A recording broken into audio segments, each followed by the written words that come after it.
On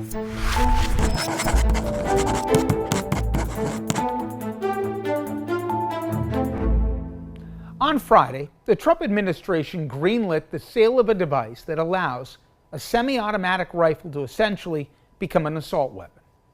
This decision to basically turn rifles into machine guns paves the way for more mass shootings. As idiotic as this decision is, even more offensive was the defense of it, with the Attorney General Pam Biondi claiming it will, in her words, enhance public safety. 2.5 years ago, the ATF classified the forced reset trigger, which essentially is a way to jerry-rig a gun so that you can just hold the trigger down to empty the clip. They called it illegal. A generation ago, even the NRA knew that putting machine guns in civilians' hands was against American interests.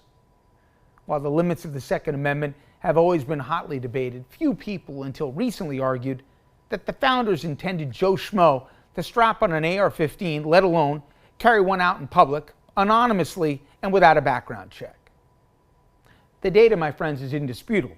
Assault weapons, they're the tools of choice when it comes to mass shootings, where nearly 14 times as many people are injured and twice as many are killed when they're involved. The public sees the carnage on the news and they know better. 2/3 of the public want them banned, and when we did it, by the way, it actually worked.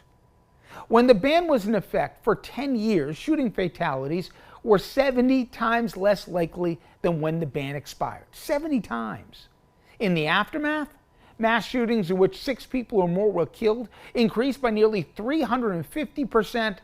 And as we saw in Sandy Hook, Las Vegas, Orlando, Parkland, Uvalde, Buffalo, and so on and so on and so on, we have conditioned ourselves to the madness followed by the empty platitudes from its enablers.